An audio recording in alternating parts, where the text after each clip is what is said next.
रामकिशन परमहंस। कौन कौन जानता है उन्हें? जानते हो ना, रामकिशन परमहंस जो कि माँ काली के उपासक थे। माँ काली के उपासक रामकिशन परमहंस की कथा सभी भक्तों को पता है कि उन्होंने अपनी आजीवन माँ काली को समर्पित कर दिया। लोग उन्हें पागल की उपाधि भी देते थे। किसकी? पागल की उपाधि तो इसलिए देते थे क्योंकि वो बात करते थे। अब मान लो माँ यहाँ बैठी है तो बात कर रहे होते थे, ऐसे ऐसे बात कर रहे, तो दुनिया उन्हें पागल कह देती थी। क्या कहती थी? पागल है। क्यों? उन्हें तो वो तुम अपनी माँ से बात कर, और वो रियलिटी में बात कर रहे होते थे माँ से, क्योंकि उनको माँ ने वो जो आंखें थी प्रदान कर रखी थी। एक बार क्या हुआ, जब वो बाल अवस्था में थे, उनकी छोटी अवस्था में ही उनका विवाह तय हो गया था। अब विवाह तय हो गया, अब विवाह तय होने के बाद देखा कि अभी विवाह हो रहा है। अब उनकी उम्र थी उस वक्त 20 से लेकर 25 साल की, और जो लड़की की उम्र थी वो कम थी, वो 11-12 साल की थी उस वक्त। तो जैसे ही वो उस वक्त क्या होता था कि छोटी उम्र में ही विवाह जो था हो जाता था। अब जब उनका विवाह हो गया तब उन्होंने अपनी पत्नी के साथ ऐसा कोई कार्य नहीं किया। जब उनकी उम्र एक जवानी के तौर पे आई पत्नी की, तब उनकी उम्र ढलती गई।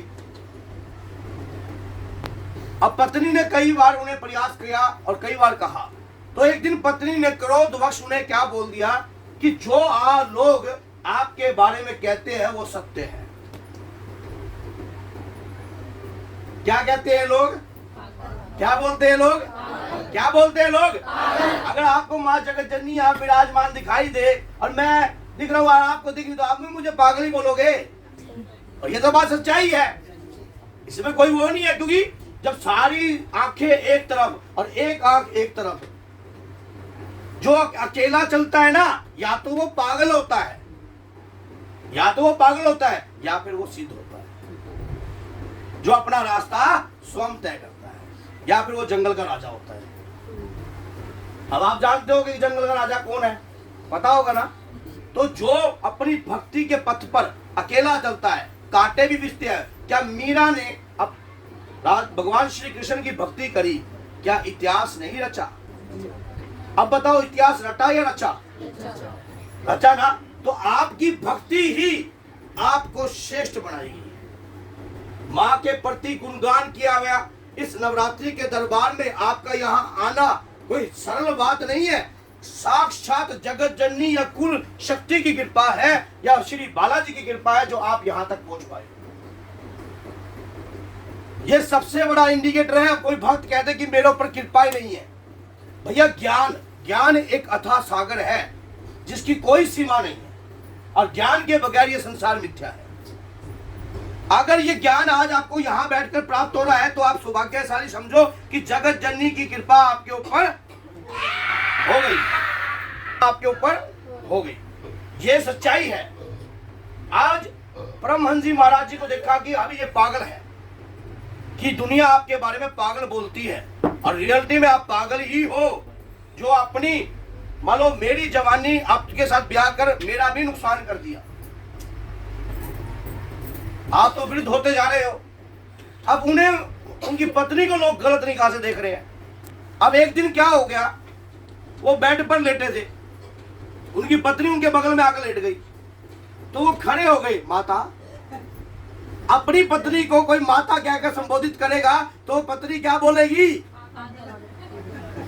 तो उन्हें माता कहकर जब संबोधित किया, उनके पैर दबाए, और पैर दबाने के लिए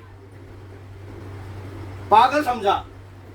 ये सिलसिला काफी लंबे समय तक चलता रहा।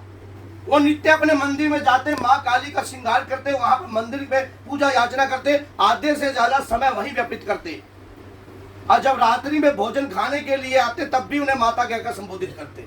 एक दिन उनकी पत्नी नाराज होकर लेट गई,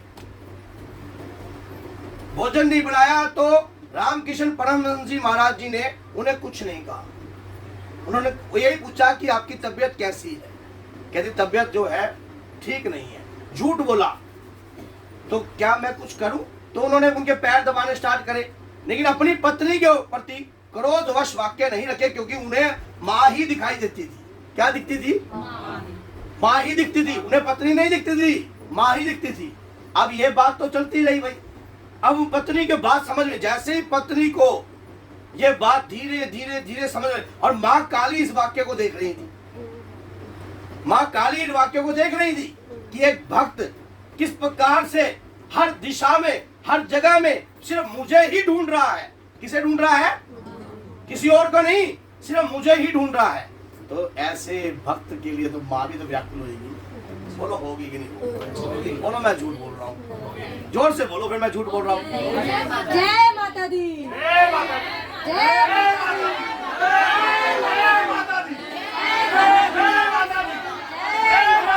अब आप समझो कि मैं ये झूठ बोल रहा हूँ या सत्य बोल रहा हूँ।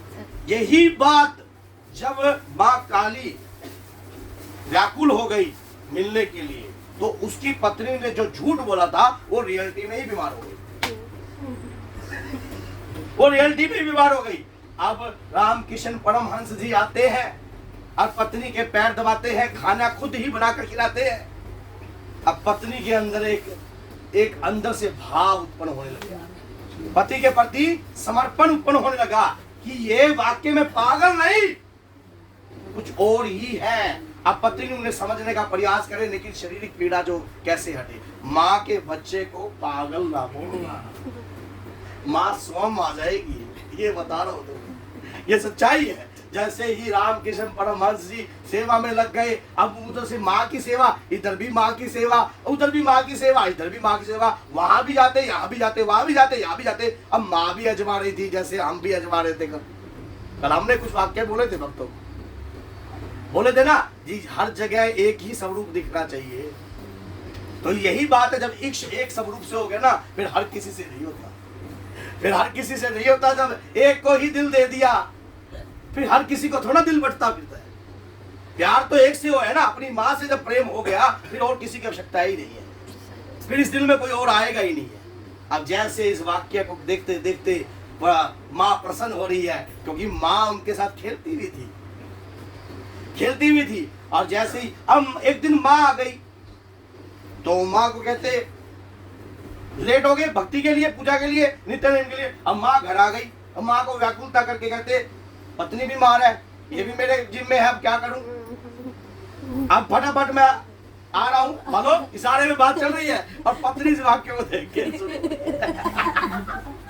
और वो अब क्या बोले, पागल बोले या क्या बोले।